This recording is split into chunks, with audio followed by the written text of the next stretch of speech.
Reconhecer erros é sinal de grandeza, presidente Roberto Campos Neto. Não deveria ser sinal de vergonha. Veja, você mesmo disse que a taxa de juro neutra, que é aquela que nem estimula nem desestimula a economia, é de 4,5%. Por que é, então, que nós estamos com uma taxa de 12,75% e uma taxa real, não de 12,75%, mas bem acima de 4,5%?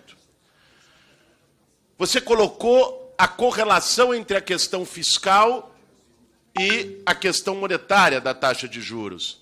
Nessa correlação, em algum momento vocês consideraram o impacto fiscal que a própria taxa de juros elevada traz, na medida em que o pagamento de vários títulos da dívida pública pelo governo é feito atrelado à Selic? Isso é uma corresponsabilidade do Banco Central com a taxa de juros que estabelece para o agravamento da situação fiscal do país. E queria tratar aqui também do motivo que ensejou o seu convite aqui a essa comissão hoje, que foi, assim, o senhor chamou de erro operacional, eu chamaria de uma pedalada cambial. O que aconteceu com um erro de cálculo do fluxo cambial, quer dizer, um erro operacional, eu estar lá na minha casa, for pregar um prego na parede e machucar o dedo. Um erro operacional não é 14,5 bilhões que foram calculados de forma equivocada. E aí eu queria, indo direto à pergunta, lhe perguntar o seguinte: o erro bilionário do Banco Central afetou pelo menos 15 meses de fluxo cambial. Período esse também que pegou a eleição do presidente Lula contra o seu ex-chefe, que o indicou, o ex-presidente Jair Bolsonaro. Um superávit no fluxo cambial é a entrada líquida de dólar na economia, que pode melhorar a expectativa e a confiança dos investidores com o governo vigente. E, portanto, ter um impacto sobre a avaliação de governo e o processo eleitoral. Então, o senhor disse há pouco, na sua resposta, que a maior prova da isenção é que aumentou os juros em ano eleitoral. Mas, neste mesmo ano eleitoral, o erro de cálculo de 14,5 bilhões do Banco Central pode ter elevado a confiança. Eu queria que o senhor, como o senhor pode mostrar que essa diferença bilionária não foi utilizada de modo intencional para favorecer o seu candidato que tentava a reeleição. Obrigado pela pergunta, deputado Boulos. Assim, o Banco Central comete erros. Obviamente, todo Banco Central navega entre dois tipos de erros. Todo Banco Central, em qualquer lugar. Então, quando você entra em qualquer período de ajuste de juros, você tem dois tipos de erro que você pode cometer. Um erro é falar, poxa, subiu os juros demais. Eu poderia ter feito esse trabalho com menos custo social.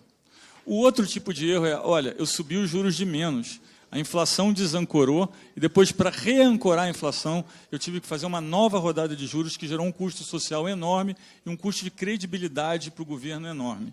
Todo Banco Central navega nesse tipo de erros, que é o erro de errar para mais e o erro de errar para menos. Quando a gente está nesse caminho, tentando ver qual é o erro que a gente está tentando fazer, a gente olha algumas variáveis. E, às vezes, as estimativas são erradas. Os economistas erram as estimativas. Hoje, olhando em retrospectiva, você fala, poxa, os juros a 2% estava baixo demais. Sim, olhando hoje, sim. Talvez não devesse ser tão baixo. Mas, naquele momento, a gente achava que podia ter uma depressão, que o PIB brasileiro podia cair 7%, 8%. Então, sempre tem erros de análise. O que a gente tenta fazer é minimizar esses dois tipos de erro. Lembrando que, no mundo emergente, o tipo de erro de fazer de menos, depois ter que voltar a subir com quebra de credibilidade, é muito danoso para as pessoas e para o governo.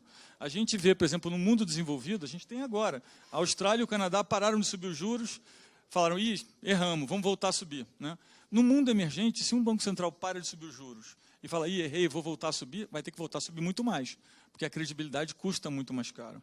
Então, sim, a gente tem vários tipos de erro de análise, de erro de interpretação. O Banco Central não é perfeito. O que a gente tenta fazer é tentar olhar quais são os dois tipos de erro que a gente tem e navegar de tal forma que tenha o menor custo para a sociedade possível. Eu entendo que as pessoas não entendem, às vezes, é difícil explicar para a pessoa que está lá embaixo o que o Banco Central faz. O que a gente tem que explicar é, olha, manter a inflação baixa é muito importante para manter o poder de compra das pessoas, para que as pessoas possam investir com um horizonte mais longo. Quando a inflação está muito alta e muito volátil, as empresas só querem investir no curto prazo. Todo o funding, todos os juros, todo o dinheiro que é emprestado rola no curto prazo. Se você não tiver dinheiro de longo prazo, você não faz projetos estruturantes para o país. Aí o que acontece é você tem que mudar a forma de investir. Então, isso é uma coisa que a gente olha bastante. Por que a taxa de juros está tão acima da neutra? É verdade, a taxa de juros 4,5%, a taxa está bem acima.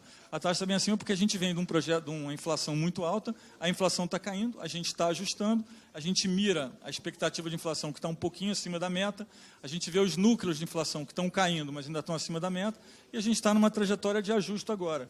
Poderia ter feito o ajuste antes, várias vezes a gente se reuniu no corpo técnico, olhou os modelos, olhou as coisas, inclusive com os novos membros que estão aí, e decidimos, não, olha só, não podemos cometer o erro de fazer uma coisa precipitada e depois ter que voltar e fazer muito mais forte. Então, foi esse o critério que nós usamos para avaliar.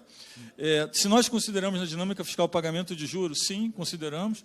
A gente entende que o custo dos juros está atrelado a vários indexadores. Por exemplo, quando a inflação sobe 1%, o custo sobe 20 bi para o governo, independente da taxa de juros. Por quê? Porque o governo também emite títulos indexados na inflação, que são as NTN-Bs. Na parte longa, a gente tem quase 40% da dívida na parte longa. Se o Selic fica constante e o longo sobe, também é um custo para o governo. Eu mostrei um gráfico na apresentação do Senado, não está aqui hoje, que mostra que, independente da Selic cair, quando os juros longo caiu com a Selic parada, o custo da dívida caiu o equivalente ao Selic ter caído 1,5%, só porque, pelo que caiu a taxa de juros longa. Então, a gente pegou quanto o governo se financia em cada vértice no tempo e calculou quanto é que era o custo daquilo. Então, isso só para demonstrar que, sim, é importante cair os juros, porque isso é importante. É importante ter isso na dinâmica, porque senão vira uma bola de neve. Agora, não é só isso que conta como dinâmica de endividamento no país. Tem uma parte de inflação, tem uma parte que é o dólar, tem uma parte que é os juros longos. Então, a gente olha isso sim. E o impacto das variáveis macroeconômicas, né, a gente tem olhado isso. Em relação ao ajuste, ao tema do câmbio, que inclusive foi olhado de perto pelo TCU, né? O que é importante mencionar é que, quando a gente pega em termos de valor, ele é alto. Em termos de valor estatístico, ele foi 0,4% do comercial, mas do financeiro, e foi 1,5%. Sim, foi um erro, na verdade, da equipe técnica, que tentou fazer uma simplificação no sistema. Quando a gente pensa, poderia ter tido impacto na eleição, a melhor forma de ver isso é quando foi detectado o erro, teve alguma grande movimento, alguma variável macroeconômica que pudesse causar, né, uma sensação de segurança naquele momento. E, basicamente, não. Teve um pouquinho de movimento no câmbio um dia, no outro dia ajustou, todo mundo entendeu que era um erro técnico, a gente está tentando que não tenha mais erros, esse é um erro que a gente reconhece que fez, né? Seguimos o processo, fizemos revisão do processo, revisão das rotinas operacionais, começamos a cruzar dados de uma forma que não era feita antes, a gente está passando cada vez mais a usar a data lake e sistemas mais evoluídos de tecnologia para fazer com que esses erros não aconteçam. Presidente, obrigado.